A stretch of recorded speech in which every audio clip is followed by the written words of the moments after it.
check out their selection of quality name brand smoke and carbon monoxide detectors and fire extinguishers. And remember to test your detectors each month. Plus, make it a family activity, teaching our children safety drills for emergencies. And this Saturday, October 20th, meet some firefighters along with their trucks at Harris Ace Hardware on West Cherry Street in Jesup.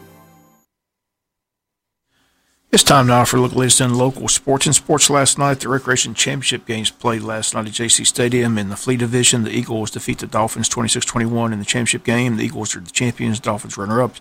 In the night game, the Falcons shut out the Jaguars to win the title as the Jaguars finished second place. And in the midget championship, it was the Gators shutting out the Bulldogs 26-0. Our congrats to both teams and their coaching staffs for good seasons. Now the All-Star teams will be selected in the Wayne County Plague District and hopefully state football this fall. Again, a good night last night. All the kids out there at JC Stadium, big crowd on hand for the Recreation Championship games. Falcons get a much-needed win on Monday night at home over the Giants, 23-20, the final score. Falcons head into their bye week before playing the Washington Redskins in Washington on November 4th. Meanwhile, Jacksonville heads to London this weekend to play the Philadelphia Eagles. The question with Jacksonville is who will be the starting quarterback, as this past Sunday in a loss to the Houston Texans at home. Head coach Doug Marrone benched quarterback Blake Bortles in favor of backup Cody Kessler. After Sunday's game, he explained his decision. Again, another week, another -3 turnovers. The one thing that we talked about all week long, every single day, the one thing that we've been preaching is that we cannot turn the ball over. So, obviously it's very frustrating. It's also very disappointing. When you go out there in the first series, you turn the ball over. The defense does a nice job in holding them to 3. After that, there was some, obviously, drop balls, things of that nature, short of the first down, not getting the ball vertically down the field if we had those opportunities. Protection at times.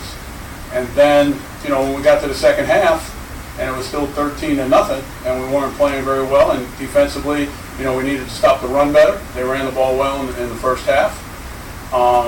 We weren't able to flip the field. We had very inconsistent punting, to be able to flip the field. And then the thought process behind it was, you can take all 11 out, but you don't have enough people to put in. So the thought process was, hey, listen, I'm going to take the quarterback out, all right? It's not like he played worse than anyone else out there. He did have the two fumbles, but at the same time, I just literally did it to try to get a damn spark from this football team, to put everyone on notice, okay, to that they have to focus and they have to go out there and play better. And, at points in the second half, they did that. That's not fair to the quarterback, but that's the way this business is. So really when we talk about it, and the questions are going to be, well, who's your starting quarterback next week? And, the focus will be on that. But for me, it's on everyone. It's on everyone as far as we have to look at it. Putting the players out there that can secure the football on offense, do what we need to do to not lose games. We don't even have opportunities to win them when you turn the ball over 3 times. I'll take any questions. And the main question for the media was, how did Blake Bortles handle being benched on Sunday? He was pissed. He was pissed, and that's good. He should be pissed. He's pissed at me, and he should be. I have no problems with that. If it was any other way, then that would be a problem. Who takes the first team rep on Wednesday? Who is the starter right now? It's open. Who's the starter at right tackle? Who's the starter at center? Who's the starter at receiver? Who's the starter? Everything's open. We lost 3 straight games, and we can't stop shooting ourselves in the foot, for lack of a better expression. So for us, the focus is going to be on that. But if you're on that side of the football, and there's everything, special teams, we've got to do something, okay? But the first thing we've got to do is stop turning the damn ball over, period.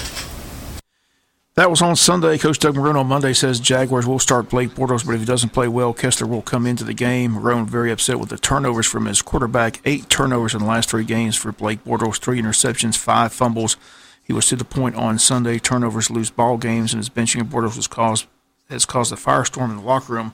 Reports on Sunday is that it got heated in the locker room after the game between players and coaches. Media was kept out of the locker room while this was taking place, but several players mentioned to reporters that the offensive and defensive players not on the same page as who should be the starting quarterback for the team. Jaguars not long ago beat New England. We're talking Super Bowl this season. Now they've lost 3 in a row. They're searching for the quarterback as it appears both coach and half the team have lost faith in Blake Bortles, who just signed a 3-year, $54 million extension after last year's AFC Championship game. Again, it'll be interesting Sunday in London. Game 1 of the World Series set for tonight between Boston and Los Angeles. The Dodgers are going to start Clayton Kershaw in Game 1. First 2 games in Boston, and Games 3, 4, and 5 back in L.A. If Games 6 and 7 are needed, it's back to Boston. It's the best 4 out of 7 event. NBA last night, overtime, Los Angeles off to an 0-3 start. LeBron James misses 2 free throws in overtime with the Lakers up by 1. Misses the last second shot to win the game. San Antonio wins it in overtime, 143-142. LeBron James and Lakers 0-3.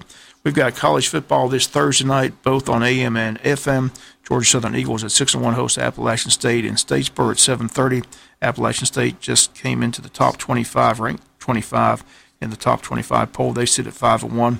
Big crowd expected in Statesboro Thursday. We'll have all the action for you right here on Big Dog Country, FM 105.5. Again, the game at 7:30 to our pregame at 5:30 up to 7:30 on FM 105.5. Georgia Tech in action on AM 1370.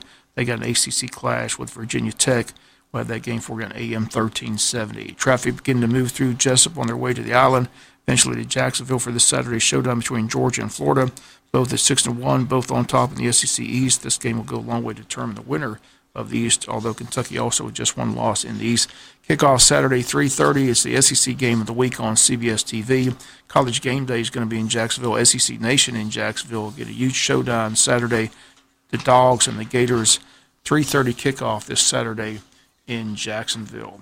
Recreation scoreboard from soccer last night. In Youth 8, it was Cook 2, Marino 1, Harris Ace Hardware 4, Sanchez 0, Bell 2, Wilkins 1, and Armstrong Family Dentistry and Cruz played that exciting 0-0 tie.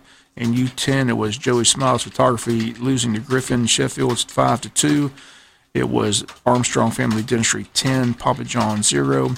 It was Weaver Orthodontist 9, Joseph Elks Lodge 1, and Waymore Hospital 3, Interstate Credit Union 0.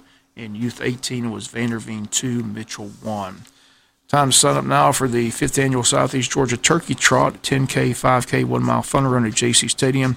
Proceeds go to Wayne County High School's work-based learning program, and donated food items will go to the Good Samaritan Center. Sign up now, group rate $20 each per person, 10 people in a group. Regular registration $25 per person through November 1st. After November 1st, registration is $30. Registration forms are available on Wayne County High School's webpage and at active.com. On-site registration that Saturday will be $30 each at 7 a.m. to 8 a.m. 1 mile run will begin at 8. The 5K and 10K begin at 8:30. Awards will follow both the 5K and 10K races against the 5th Annual Southeast Georgia Turkey Trot, again set for November 10th at JC Stadium. And that's going to do it for latest in local sports. Sports is brought to you each and every day this time by friends at Harris Ace Hardware. Thousands of Georgians have been affected by Hurricane Michael, and they urgently need your support. Your donation to the American Red Cross can provide warm meals, shelter, and hope to these families. Please donate today to help your fellow Georgians. Go to redcross.org or call 1-800-RED-CROSS to donate. Your support is critical. redcross.org or 1-800-RED-CROSS. They can't do it without you.